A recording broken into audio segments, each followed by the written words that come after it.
Hello everybody, it is Kate here and I'm coming to you today from downtown Melbourne where I'm helping out our eldest daughter who's had to have surgery on her ankle, so I'm helping out with the grandkids, which is awesome. So that's where I am today. And I just wanted to say a big shout out to all the new people who've recently joined the Thrive Tribe, so it's great to have you here. Today I wanted to do a case study with respect to my program Teams That Thrive, because I wanted to demonstrate that when we put the model into practice, how powerful and effective it can be. And I recently got a fantastic testimonial from Soul Energy, which is a solar energy company that puts in solar energy panels, but also is one of the operators that provides solar batteries and that type of thing. And they do a lot of consultancy work in the domestic and the commercial space. And I've been working with that group for about 4 months now. And we have had just the most fantastic results. So this is a team that was not in crisis. This was a team that is going relatively well. It's a small team. At the moment they've got 6, but they're growing and they're incredibly dynamic. And one of the things that was happening for them was that they were going okay, but there were levels of frustration because they weren't communicating very well. They absolutely adored their boss. There's no doubt about it. The boss is a great person and everybody loves him.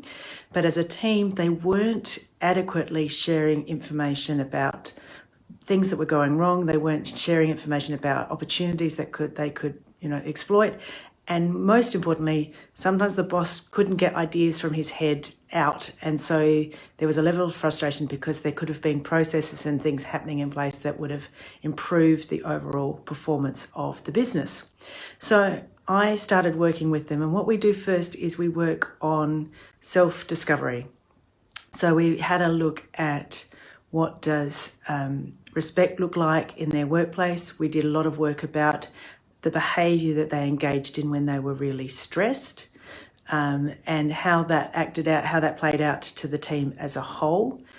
And they started looking for where did they need to get greater clarity in their business. So we did an exercise about what's working well and what's not, which sounds really obvious, but this was an exercise where we had really frank and open conversations about things that were working well and things that weren't.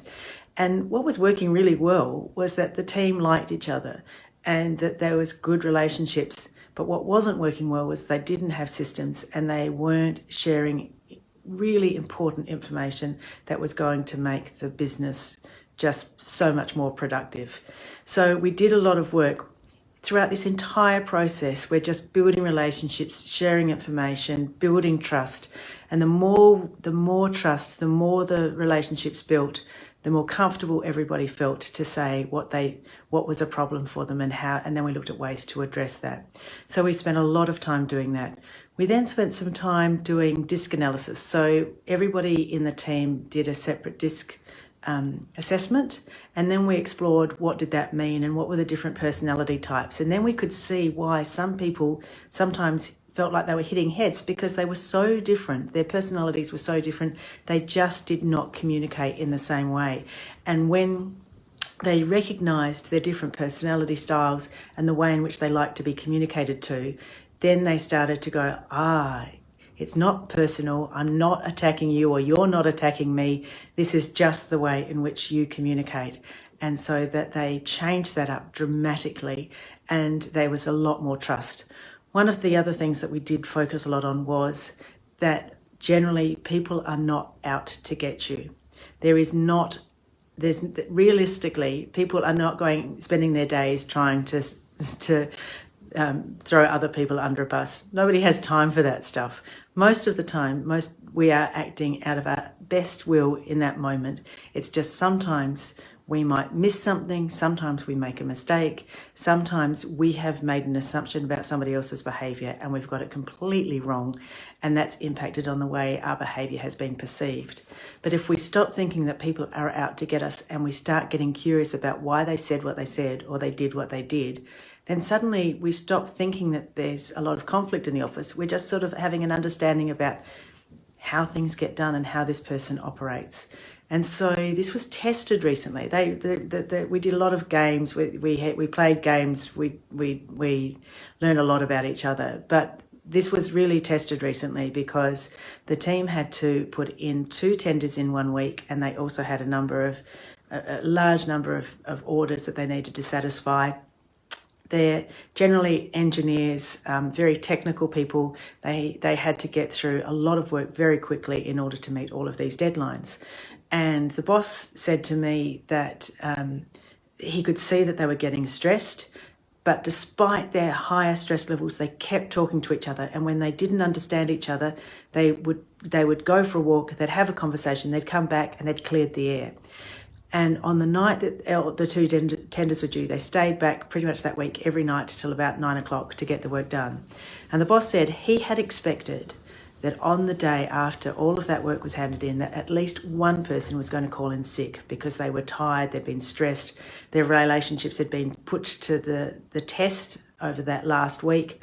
And he said he walked in the morning and everybody was there and everybody was smiling, and they just said, "We've got it. We understand what's going on. We just knew we were really stressed. We had to look after each other. We did that. It's all good." And they got on with the job, and everybody was, incredibly happy. They're putting some of my quotable quotes up around the workplace, and their stress levels have reduced dramatically because now they're not spending all of their day worrying about what people are thinking about them, because they're actually talking to each other when there's an issue. They've also started working out really clear policies and processes so they don't have to reinvent the wheel, and they're constantly reviewing their work as they go along, what's working well, what didn't work well, constantly looking to how can we improve the way in which we do things. And that includes their relationships. It has just been a phenomenal success.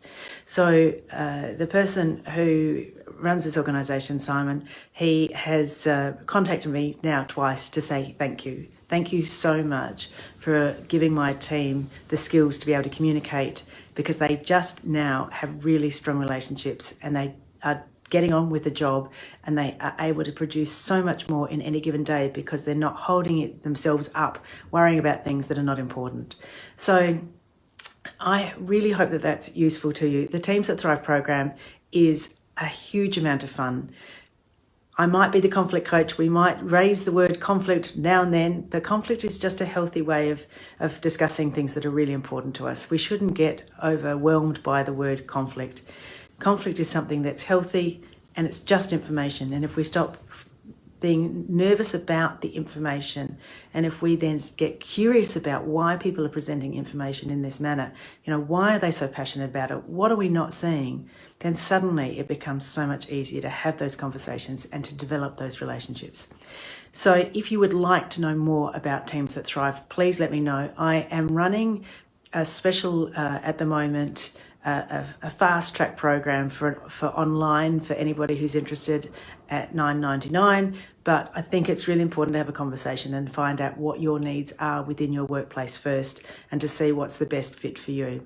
So if you'd like to find out more, please let me know. I look forward to hearing from you and speaking to you all again very soon. Okay, bye for now.